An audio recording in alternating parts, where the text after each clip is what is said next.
Good evening and welcome to all the participants. We are joined by a young entrepreneur, Miss Saloni Anand, and we are extremely happy to share with you that she's our alumna from the batch of ICFAI Business School, Hyderabad 2013.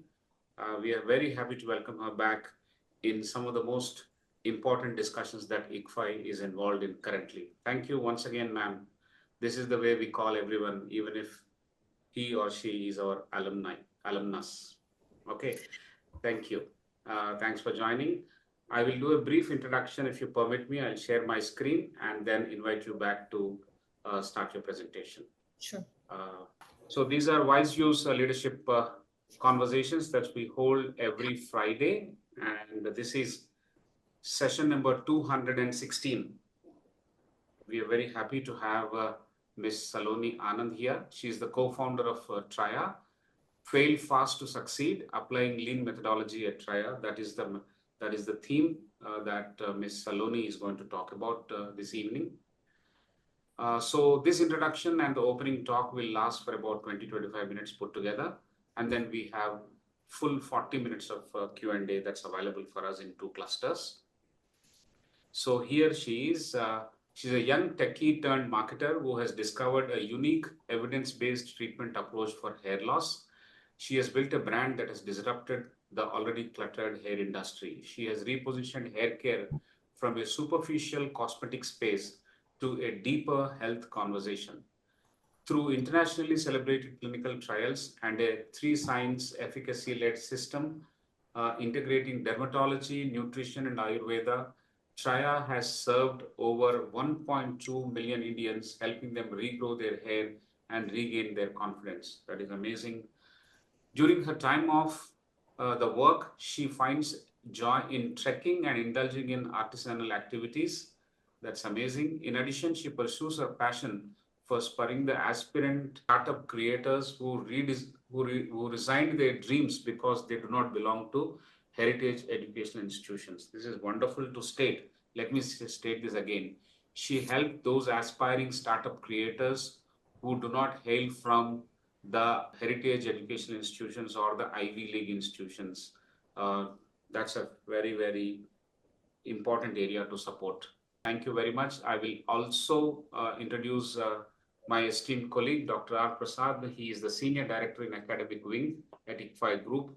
He brings 3 decades of rich experience as an entrepreneur, as a corporate professional, and now as an academic. He holds BTech from IIT Bombay and PGDM from IIM Kolkata.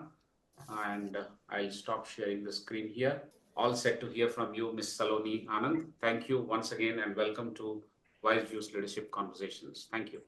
Thank you so much, sir, for the kind introduction. Very, very excited to start. So I'll quickly share my screen and get started. I know we have a nice 40-minute Q&A towards the end.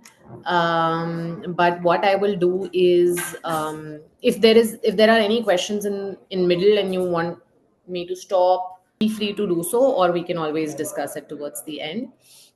We're going to cover lean methodology, and I think things are best learned through examples and actions than theory, and that's what I'm trying to do here. I'll take through my story of building Traya and how we used it here. But this methodology is something that can be applied to anybody across roles and designation in any organization. I think from a housewife to a professor to a doctor, anybody can really utilize this methodology. That's how generic it is. And it's not something that just can be done to start a company. So some background. Altaf and I, my co-founder, we are husband and wife. When I got married to him, he was running a food startup and struggling with that food startup. He built that startup with his own money, was failing, was going through a lot of stress. And during that journey, he developed a lot of health issues because of extreme stress and bad lifestyle. He got hypothyroidism, he got hair loss. The hypothyroidism went out of control. Every doctor we met was already giving him the highest possible dosage of Thyronorm medication, and he couldn't do anything. He comes from a biomedical chemistry background. I'm an engineer, computer science by background. So he went into research and said, "Hey, I need to really fix my thyroid situation." He was 20 kgs heavier than what you see him in this picture.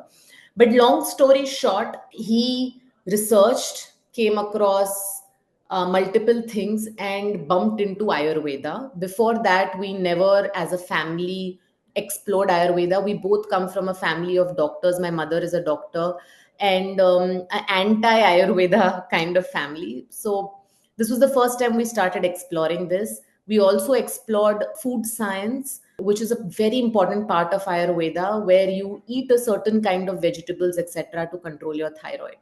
Now, in this journey, we met a lot of people. We saw the issues in the industry. Every Ayurvedic doctor says different things, gives you different powders in a packet, and there's very little that you can understand or believe in. Eventually, we met a doctor that could explain us the science, and we believed. We started the treatment.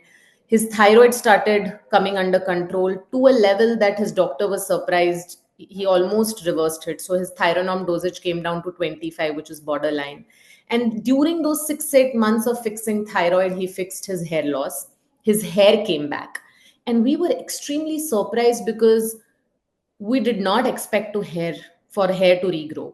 We went back to the doctor and we asked, "Hey, what is happening? The hair is, his hair is back." And the picture you see on the left is unfortunately not the worst picture because we were not tracking. So when we realized hair was coming back, we started clicking pictures. But there was a bald patch that got covered. And the Ayurveda doctor said something very interesting. He said, in Ayurveda, hair loss is a sign that something inside is going wrong. And because we are fixing your gut, your dosha balance, your thyroid treatment, your hair is coming back because you are now a healthy body. This all happened in 2015, 16. In 2019, Altaf and I reached a point in our career where we said, I thought of switching jobs. He thought of shutting down the food startup and starting something new.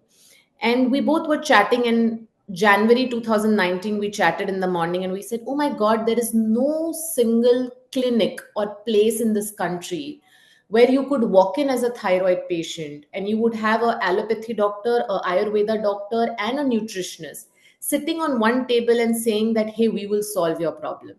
We all understand each other and we will all fix your problem." It's just so broken. The chronic health industry is so broken. If you have diabetes, cholesterol, thyroid, for that matter, hair loss, you have to choose your approach. There is no single pill solution, and these problems need holistic approach, a combination approach, which was missing. So in the morning, we said, hey, what if we do something? What we did with thyroid in our life, we got our hair back, we became healthy, we adopted a holistic life. What if we take this to the masses? And in the evening, we both, I sent a resignation letter and quit my job. And in the next morning, we started. Now, there is an idea, but the idea has no value unless you actually start. And that's where comes lean methodology. Lean methodology is based on a concept where you build, measure, and learn. You do it very, very quickly with frugality, which means without money. You always choose speed over quality. You don't plan, you just go out and execute. And the idea is to quickly fail. You go to the consumer, and if things are not working, you pivot. You change and you repeat. You change and you repeat. So in the morning, when we quit our job, we said, what do we do? And we put together the first 72 hours of starting this venture, right? And in the first 72 hours, we started listing what are the different hypotheses, unknowns, and assumptions. And this is the first step of lean methodology that you can apply to anything you do, right? So for us, it was, hey, we know that we want to bring the three sciences together, but do we solve thyroid, or do we solve hair loss, or do we solve diabetes? What do we do? Right? And that was the first sort of problem statement. And then there were lots of hypotheses, right? What if people are not open to the idea of Ayurveda? Because we came from a background of, it's all quack and allopathy is the only thing that works, or the other way around. Are people open to the idea of mixing the three things? So there were so many unknowns, and we wrote them down on a paper.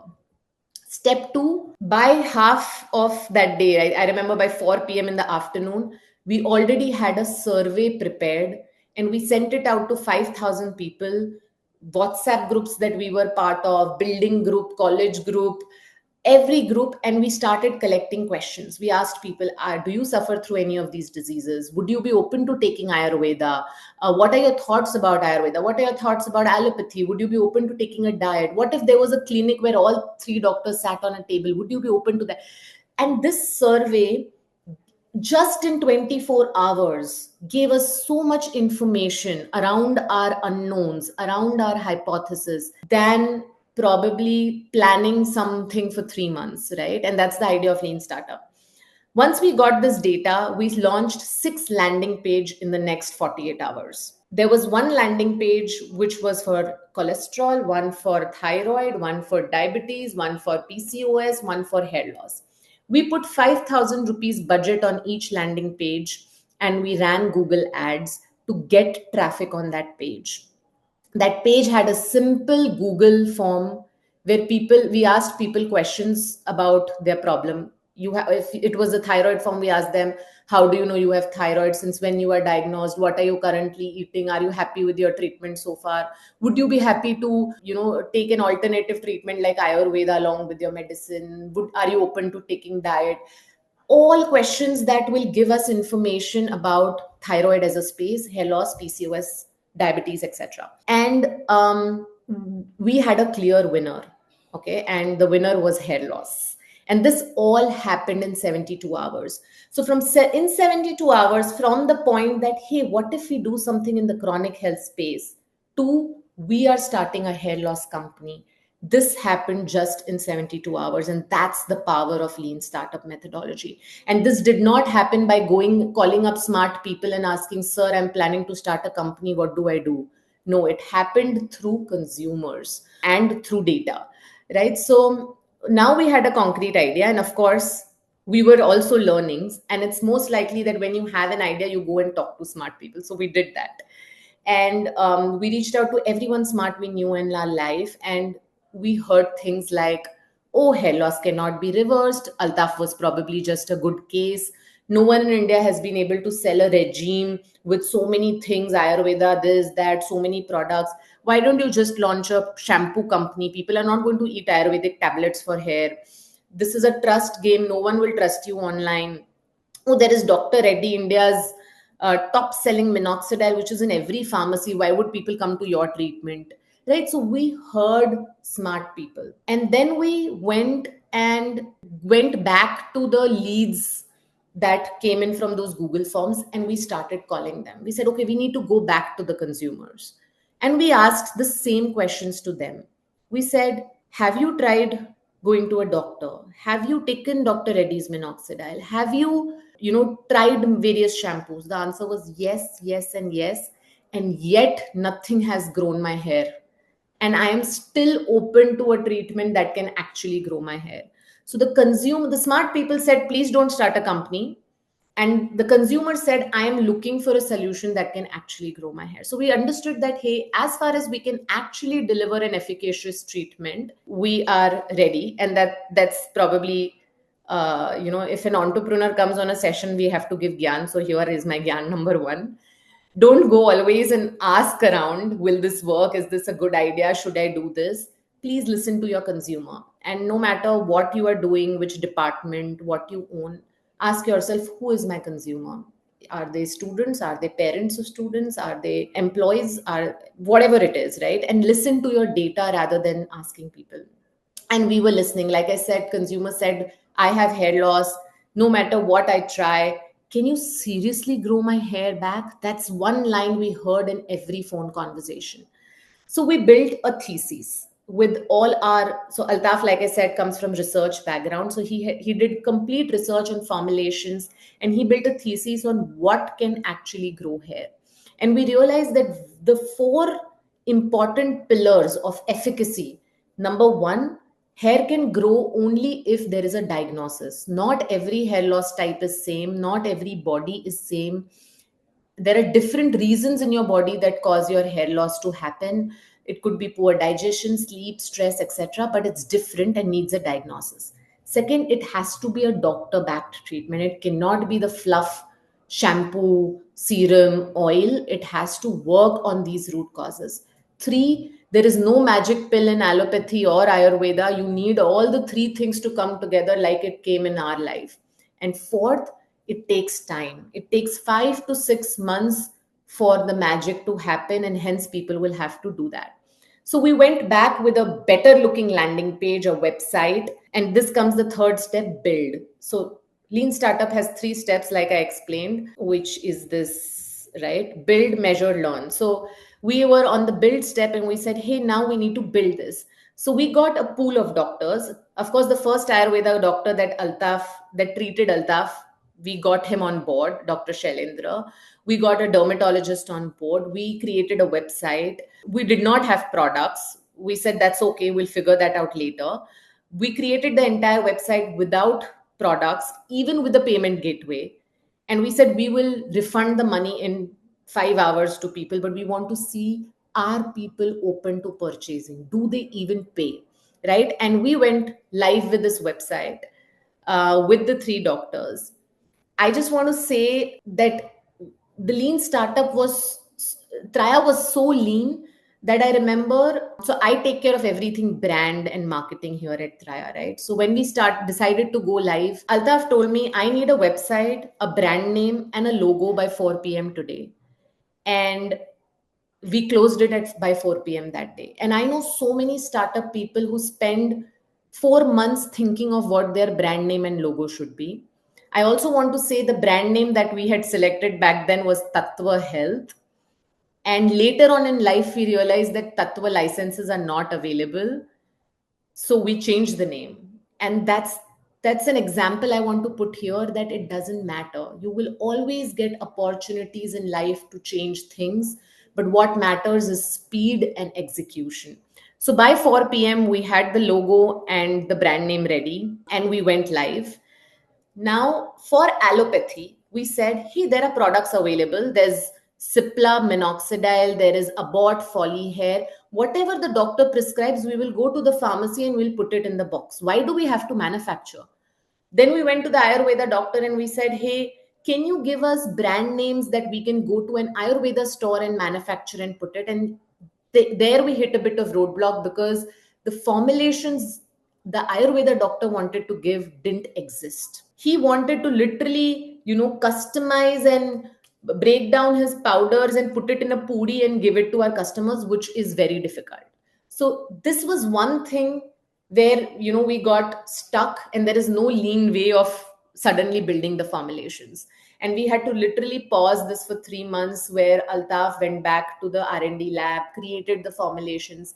But on the website, meanwhile, I had 55 people who had paid 3,000 rupees to get started on Tattva treatment that didn't exist.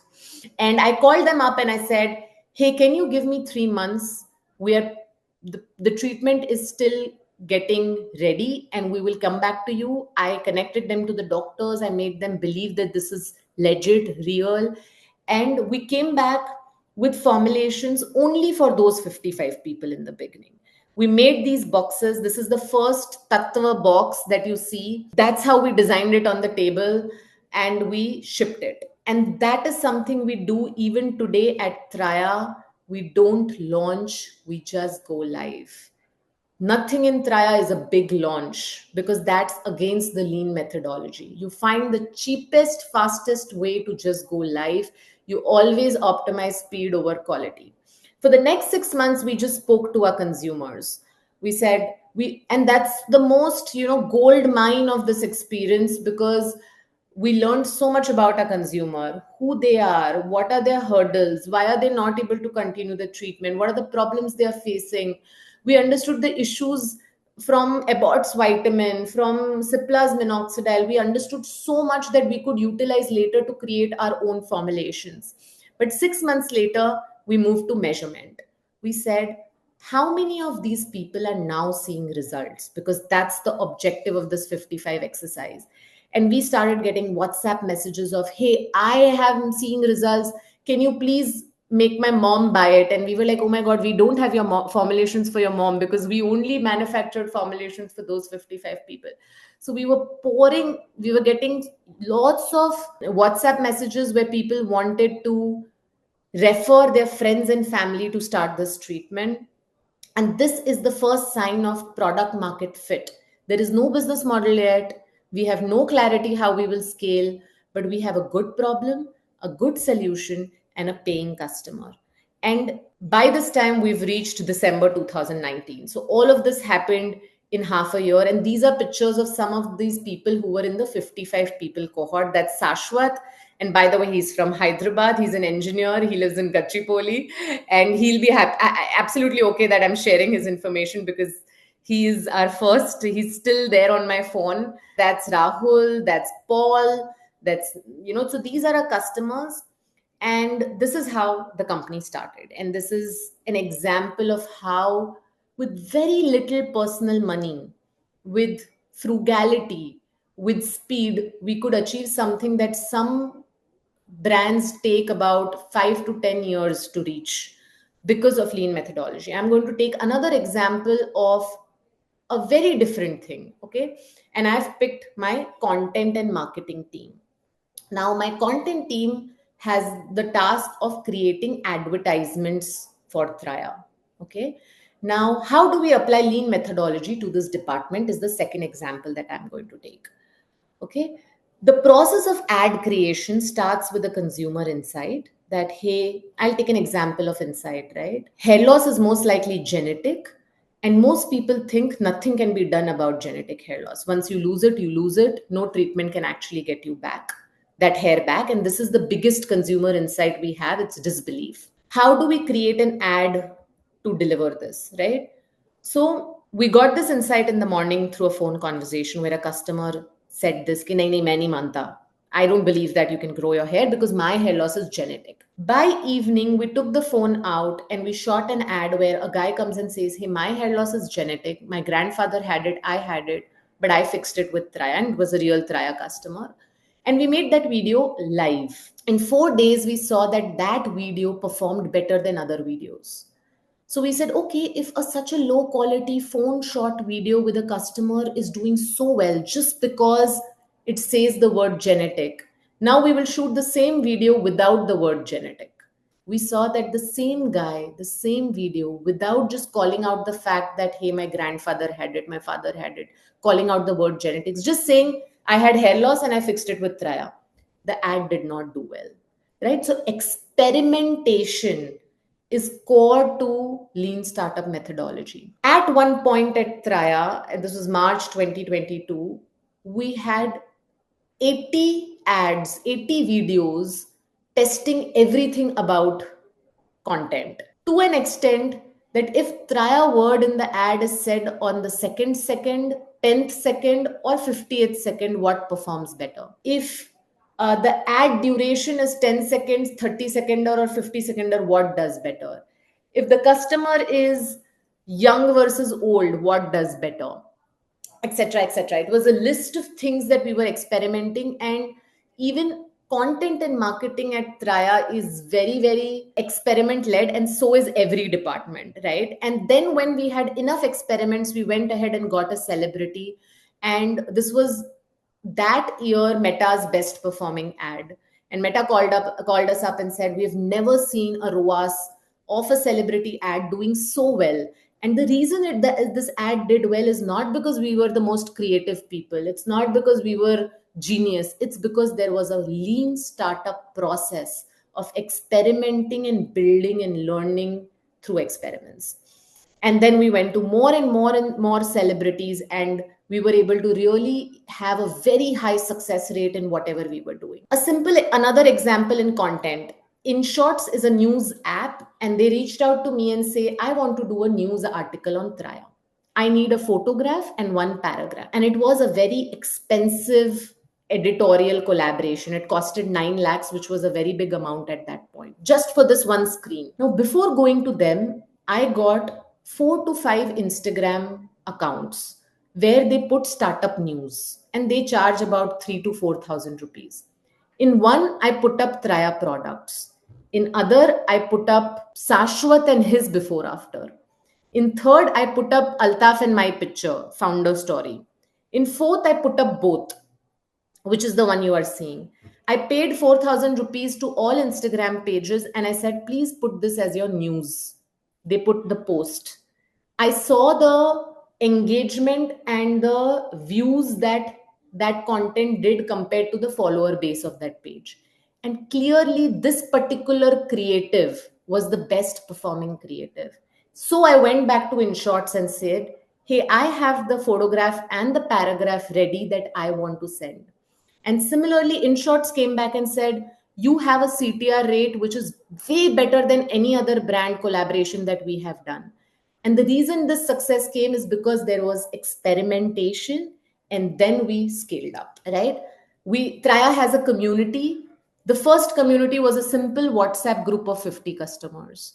We did all our experiments on what community feature needs to be built in the app through that WhatsApp group. And I feel most things in life in consumer world can be solved through a WhatsApp group of consumers. So this is a community experiment, the app experiment, right? The first app that we launched was the shittiest app, sorry for my words, but like the worst app that you can imagine. And we did an app release every Thursday. Every Thursday we built, we learned, and we experimented. Traya now has offline clinics. I don't know if all of you are from Hyderabad. I don't know where are you situated, but there are 6 in Hyderabad. There's Pune, Bombay, Hyderabad, and Nagpur. Even for something this big, right, to launch clinic, it was an experiment. And the first experiment was a small Saturday, Sunday kiosk in a mall with a list of assumptions and unknowns and hypotheses. Will people walk up to us? Will they be open to doing a hair test? What are their requirements? Will they purchase? What will be the conversion rate from walk in to purchase? All of this was very well tested in that kiosk in a mall in a very small amount before doing the investment of a big clinic. So everything in Traya, whether it's in launching a clinic or an ad or HR department, finance, no matter who, we follow lean methodology. This is something called a lean canvas. You start with a problem, you put the possible solution. Before you go live with your experiment, you write down what are the key metrics to measure, what is the success criteria. If you cross this metric, what is the benchmark level? You call this experiment a success or failure and you iterate. I tried to cover this was like a trailer of something very interesting and huge. But if you guys are interested, I would highly recommend this book called Lean Startup Methodology by Eric Ries. There is something called Lean Startup LSM, Lean Startup Methodology. You could type it on YouTube. There are podcast videos. What I have given you today is a small trailer to something big. And now we also have a case study on Harvard Business Impact, which is literally on how Traya uses Lean Startup Methodology. So these are some reading material for people who are interested. I don't know if this was Yes. 20 minutes or lesser, but I tried. It's bang on time. Okay. Super. Thank you so much, Saloni. That's a wonderful lowdown to what Traya has done over the last few years in terms of your genesis and the journey that is characterized by frugality, experimentation, and speed. I think these are characteristics of a new age startup and someone as brilliant as you who has pulled it off extremely well. There are certain things that that I really liked in your presentation. One is, of course, the experimentation template that you have given us. I think that's a beautiful one for anyone to actually get inspired and go by. The second thing is nothing actually has to wait for anything. You prioritize speed over a few other things like perfection and the parallel synonyms to that. And the third and the most important thing is get started, get running, hit the ground and get started, start running. So that's a very important philosophy of a true entrepreneur. I'm sure In several occasions, you have displayed that, and over a timeline, you have presented this story. I was just monitoring that. The T1 to T2, there was not much of a gap, and T2 to T3, there was not much of a gap. So there was never a dull moment for you.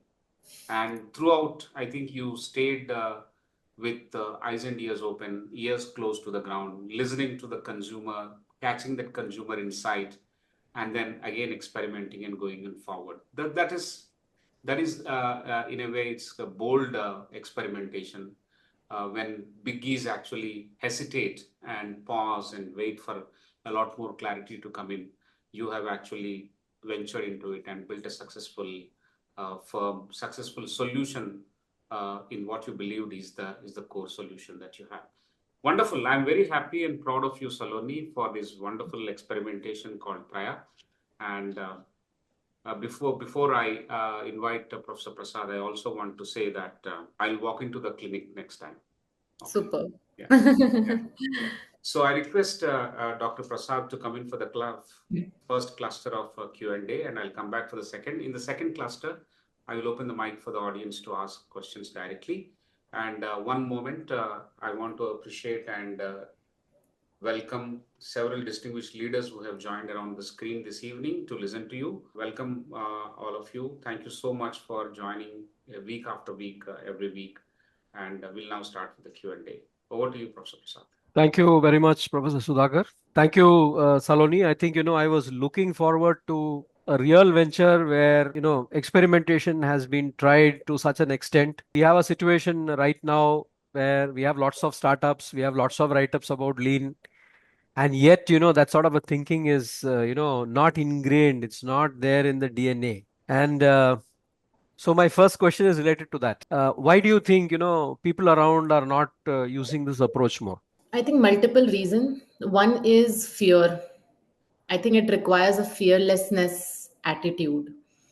A lot of organizations don't give that culture, right? You have to show outcomes. You have to show that your quality of work is good, which is anti-lean startup methodology. So at Traya, we are today 1,200 employees, and the value system defined is one, fearlessness, because we don't celebrate employees who get good outcomes. We celebrate employees who do experiments with the right process.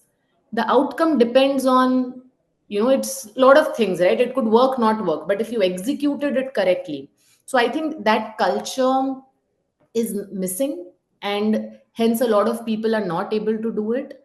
That's number one. There is fear of failing, right? You want to do it right the first time, and you feel being right is planning, strategy, all of that. So I think that's there. Thank you. I think that's a huge thing, and established organizations may not exactly have the culture to do that.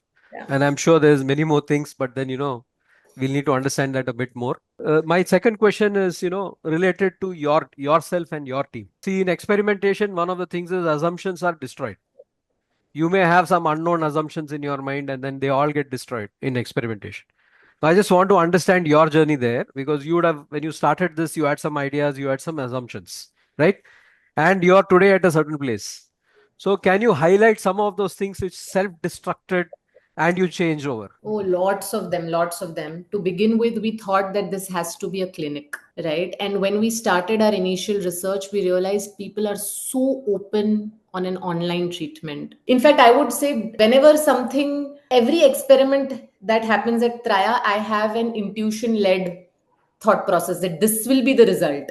And whenever that result is opposite, it surprises me and it's delight, right? To give you another example, my team wanted to launch an app, and Traya by that time was largely tier 2, tier 3, like even small tier 4 people using Traya, right? I was very against a mobile app. I said, not everybody downloads an app. It's very difficult. Let's just keep a website. It's easier. We did some experiments and I was surprised, right? I thought app will be used by people who are our existing customers, but app today is 70% of acquisition happens on the app. And even a villager living in Uttar Pradesh is very happy to download an app, right? So I think that's the joy of this process, that your assumption gets challenged, and hence you cannot have strong opinions. Oh, this is right, this is wrong. You have to have a hypothesis. There are no ideas in a meeting room in Traya, there are just hypotheses. I think an app should be launched. This is how I'm going to experiment whether it should be launched or not. And this is the data that proves that it should be launched. Which means whether it's the founder or a intern in the meeting room, as far as you have data to prove what you are saying, it gets equally, taken seriously. Excellent. I think you are leading from the front for this, and that's extremely important that you allow your own ideas to get destroyed, and you need to seem like a person who's very who's Open open-minded to about that. this, Yeah. and then goes purely by the merit of the experiment based on the conditions that you prescribe. I think that's a huge factor. Adding on to what you said, and I mean, of course, it goes into the culture, and you're leading that. And it also calls for a lot of what I would call personal mindset, being very open. A lot of people do say that they have an open mindset, but when you see actions, that's when you actually start believing that you have open mindsets. Thank you very much for bringing that out. And I think I have learned more in these two questions from about digital marketing. Then we have had a number of sessions on this, on digital marketing founders, etc. But I think you have hit the crux, and you have kind of demonstrated that yes, it can become big. I'll just take one more question. This is, on AI. AI is a big thing. So many suggestions, do this, do that, that much will happen, this will happen. So, how have you used the lean methodology and your thinking for getting AI into your work? I think one morning early this year, we said, oh my God, AI is happening and AI needs to come everywhere. So every Thursday, the top 20 leaders at Traya meet for a meeting called AI Implementation at Traya. And all of us on that meeting share what we did in our own departments, in our own teams. It could be something as small as, I'll take an example. We have a team called influencer marketing where a lot of creators give scripts and the team sits and reviews the scripts and gives feedback to the creators, right? This piece, in one of the meetings, the leader came and said, I have automated with AI. Now my team doesn't need to sit and review 100 scripts. They are rather sitting and doing something more productive. So I think it could be something as small as, I don't write my emails anymore and use AI, and it could be something as big as a AI feature in the app to help a consumer. Doesn't matter, as far as you apply it to become more productive in whatever you do. And our lean way of doing it was that no monthly AI programs, no annual plans. Every Thursday we meet with discipline to discuss what we did this week. So it's bottoms up. It is do and then talk about it. Don't Yeah. talk about it and then not do it, and then Good learn one. lessons from each other. Yeah, good one, good one. I'm going to use that dialogue. So thank you very much. I think, if time permits, I'll come back later. I'm handing it back to Professor Rao. Yeah, actually, time will not permit. So, Saloni, I have a couple of questions, then I'll open it for others to actually ask you directly. Okay. One question is, I'm quite curious to understand in your journey, did any experiment halt you in your tracks? And by halt, you mean slowed things down or?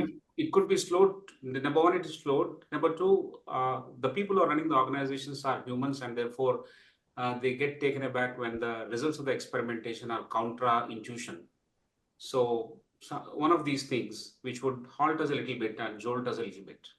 Yeah, I think I have seen sometimes people not accepting that the result is clearly failing, wanting to do an iteration on the experiment, trying to tweak the data to make it look better.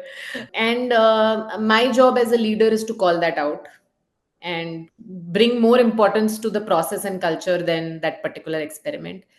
I have given sometimes incentives and rewards to failed experiments because they were executed very well. So going back to my point on culture, I think that really, sometimes we celebrate failure experiments, and we say, oh my God, imagine if we had not done this experiment and invested crores in this direction.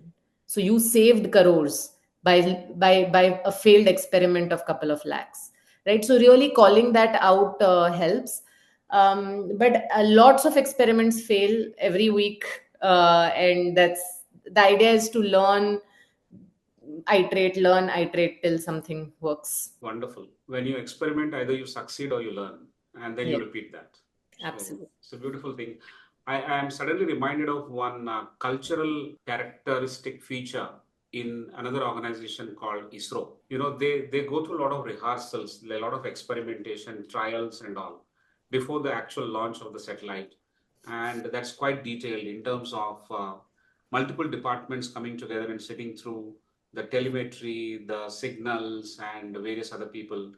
And when they fail in the rehearsal, that's going to be a big saver. Obviously, that translates into hundreds of crores of rupees and, of course, a big loss of face as well. That is saved when you actually can catch it through rehearsals. And that's another organization which I'm reminded of. And they also have what is called failure parties. They have failure parties like the way you are doing. So I wish you good luck in scaling up so fast and so big. I'll now come to the second question that I have, and that question is in this day and age, especially when I say in this day and age, I mean the new age leadership. This new age leadership has seen lots of startups who, instead of listening to the customers, they'll be listening more often to their investors. So what kind of challenges and what kind of practices should we call out? And what are your suggestions for these new age leaders, especially who are venturing into businesses at this kind of speed? But then somewhere certain practices are more focused on investor than on customer. I think you are absolutely right. It's the worst thing to do. You are not building your company for investors, you are building it for the consumer. And you need to have that relationship set with your investor that, hey, I'm not going to listen to you. I'm not even going to listen to myself. I only listen to my consumer and my data, and the consumer decides. Even something as simple as time that you go put into an investor, right? Like we have quarterly board meetings, and trust me, I prepared a better presentation for this session than my board meeting, because Altaf and I have a personal point that we will not waste time to impress our investors, and that's not important for a consumer. So I think it's very, very important as founders. Sometimes fundraising is being celebrated as success. It is actually start of the journey and not end of the journey. So I completely agree with your point. Companies are built only for the consumer, no one else, and that's the only way to survive. Great. That's the only way to survive. Saloni, just one last word on organization building. See, it's very easy in template setting when you were 2 people, 4 people, 6 people, and then say probably 20 or 30 people. What kind of metrics did you deploy while making this as a uniform characteristic feature across 1200 that you have now? Any measures that you have taken to make sure that the entire lean methodology is adopted by the whole organization? One is everyone has a metric. So we are a very metric oriented organization, which means a very clear KPI for everyone. The KPI is measured, and the timeline on any project has a guardrail. So, for example, we have a poster on in our office that says 7 day, 3 day, 7 day, and 15 day.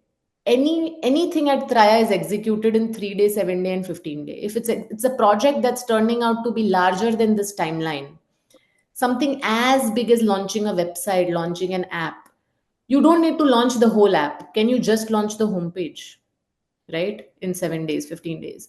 At least you launch a homepage, get people to install and see what are they doing on that page, what are they clicking. Some learning will come in rather than spending 6 months on a whole fledged app and realizing, oops, it's a failure. So any team, anywhere, if I see a project has taken more than 15 days, either the manager didn't design the right project or execution is a problem.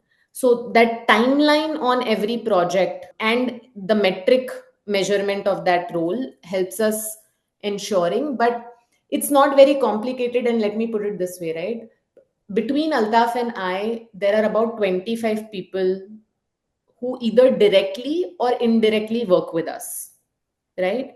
As far as we both do a very good job with these 25 people in understanding this process and guide them to do this with their teams. I think beyond that, it really doesn't matter at L3, L4, but at least the first 100 people in the organization needs to display. And that's how I have sort of simplified it for me, because I think it's a very difficult, I'm still learning on how to sort of build this across 1,200 people. Good. I think that's a nice methodology towards lean methodology.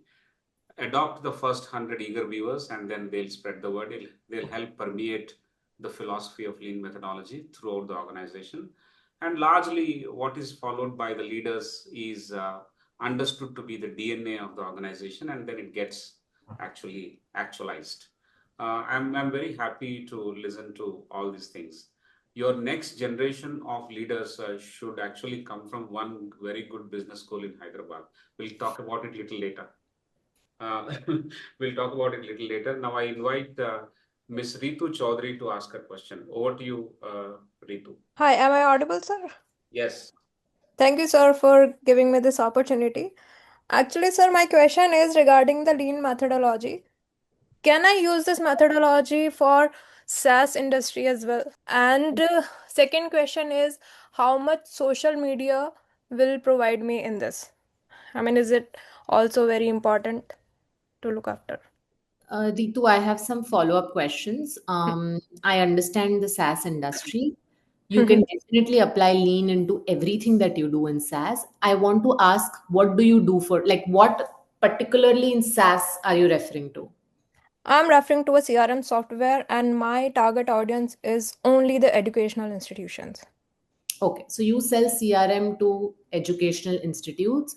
Now, do you want to apply lean to sales, to Sales. product development, to what? Sales? Towards sales.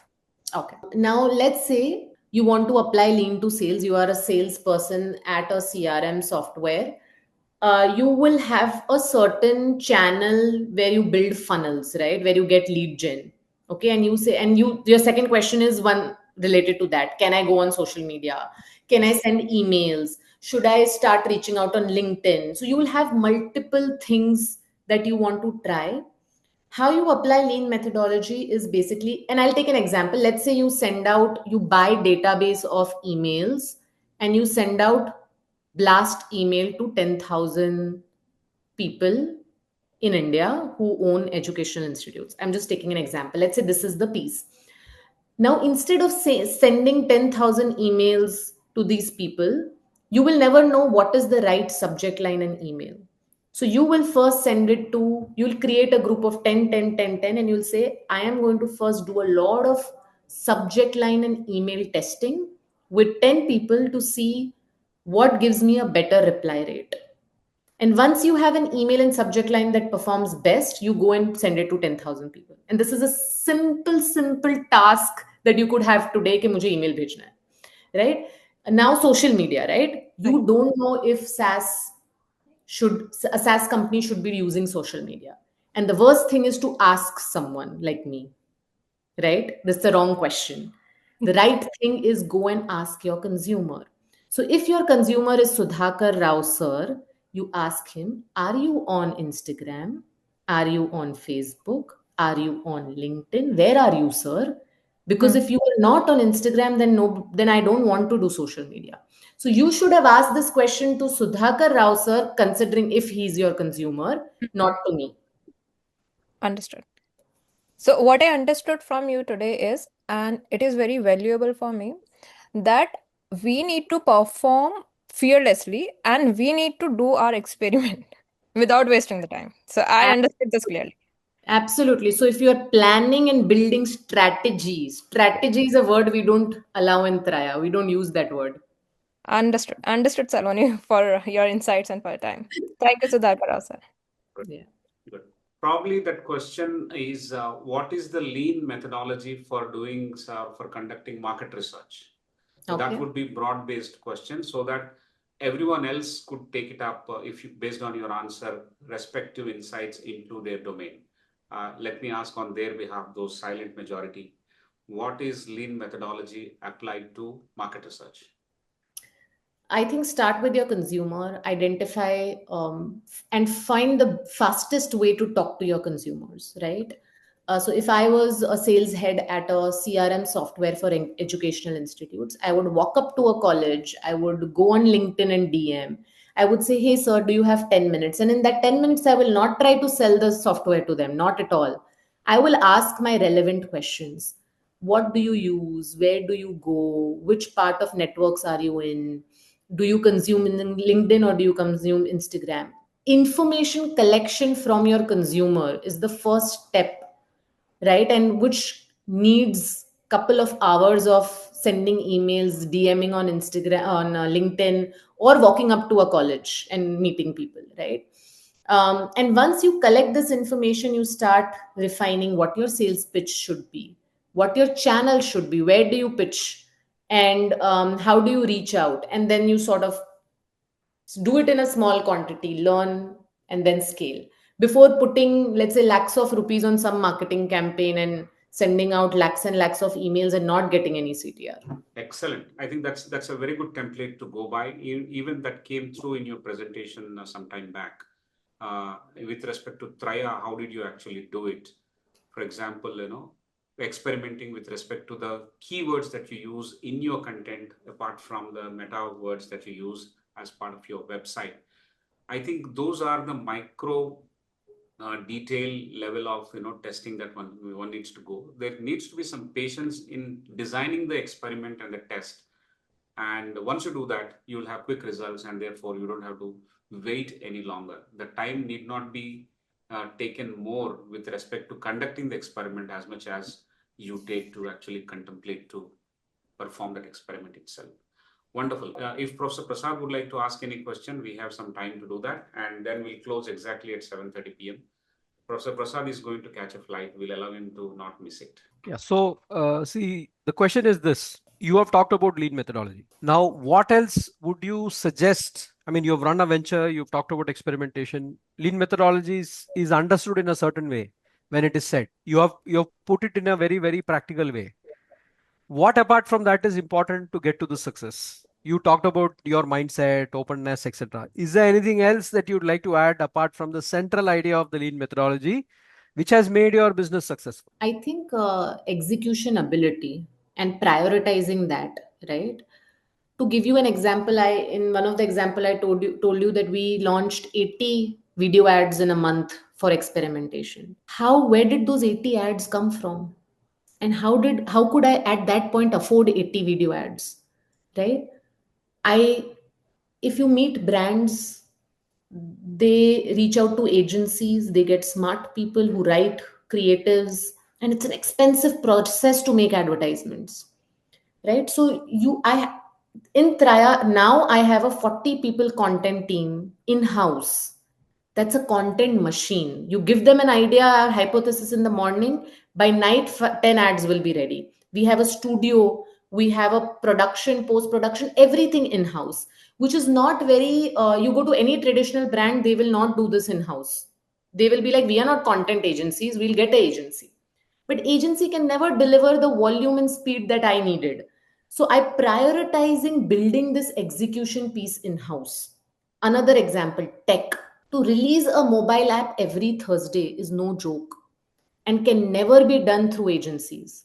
We built a tech team in house which is so powerful, so robust, so good, where we can robustly do these experiments, right? And on website we have sometimes 3 experiments happening in 24 hours, right? 3, ability to measure data, right? And because everything is now, you're leaving everything on data, so your data measurement needs to be accurate because you're taking decisions for your company on that data. So all of these requires commitment and capability building in the organization. If I am a traditional FMCG company where I don't have data, how am I going to tell my employee to go and start doing lean, right? So I think that I would like to add to whatever I have shared so far. Thank you very much. I think the execution ability to back up what you want for Yeah. your organization and build those capabilities in-house at the speed you require is what you're referring to. Excellent, excellent. I think these are things that all organizations, including us, can learn from. And thank you very much for that response. Amazing. While I was listening to that response, some of these things are tried at ICFAI also. We have a content team that is completely in-house, and we have a tech team that is completely in-house. The speed at which you want to go to war demands that you keep your arsenal in stock all the time. So it cannot be outsourced. It cannot be something which can be brought on a call. These are the ingredients with which you actually wage a war, and how can you rely on a third party to produce at the speed that you want it for you? Amazing. Thank you so much. What I will now do is, if there are no questions from the audience, we will conclude it. I want to thank you, Saloni, for this wonderful, matter-of-factly insights that you have given, straight to the point of execution, and drawing greater insights, which is worth reading many books. I want to say it very frankly that it has been extremely insightful, pretty sharp, easy to understand, and probably very easy to experiment also, learning from you. There are many organizations around the screen, youngsters who have joined. They would like to experiment going by the inspiration that you have sparked in them. And it is only encouraging for them to do it. Otherwise, we have always heard of stories that are inhibiting them from experiments. Always we have heard of those stories drawn from bigger organizations probably. But this one is going to encourage them. It spurs experimentation among youngsters. I'm very happy for that. And it's also a good summary of multiple books, not just the book that you have cited, but many other books on execution as well. I have read Execution by Ram Charan. It's a wonderful book on execution. You have actually topped it with the creamiest suggestions and insights given by your own operations. Amazing. And the last point I would like to make is that the attachment or value that you assign for micro habits, like your Thursday AI meetings. Oh, once in a while you can always meet, and there are always reasons for you not to meet for the AI. But then if you make it as a non-negotiable micro habit, that's again going to be part of the organization's culture. That is another important ingredient for building what is called execution ability. I'm very happy to hear that, and it is not by accident. I think it is by careful experimentation, drawing insight, experimentation, learning, and then you build the organization so quickly. So that's the reason we are saying we are extremely proud of you being our alumna. Thank you so much for coming here and sharing your valuable tips. Thank you so much, Prasad sir and Sudhakar sir. It was wonderful to be here, and I really enjoyed this. Thank you. Thank you. Thank you so much. I request everyone to actually go through salonihealth.com. It's .com, right? Traya.health, Sorry. not Saloni. I don't have a website on my name. Yeah. It's Saloni at trayahealth.com. Yeah. No, that's my email ID, sir. The website is Traya Health. Traya Yeah, Health. if you will just type Traya Got on it. Google, you will find it. Yeah. Okay, wonderful. We'll go through that and we'll understand. I'm requesting everyone to actually go through and see what kind of lessons we can draw from there. Thank you so much. It is so optimistic for not just wannabe entrepreneurs, but also optimistic for the heir apparents. So there is a solution and there is a hope that you have provided. I would like to actually walk in and see what is actually there in your clinic. Yeah, If please. it is still in Hyderabad, I'll walk in and do that. Okay. Thank you. Ladies and gentlemen, we'll meet you again next Friday on 5th of December at the same time with another leader. Till then, keep learning more about Traya and the wonderful experimentation template they have built for us to learn from. Have a great weekend and good night.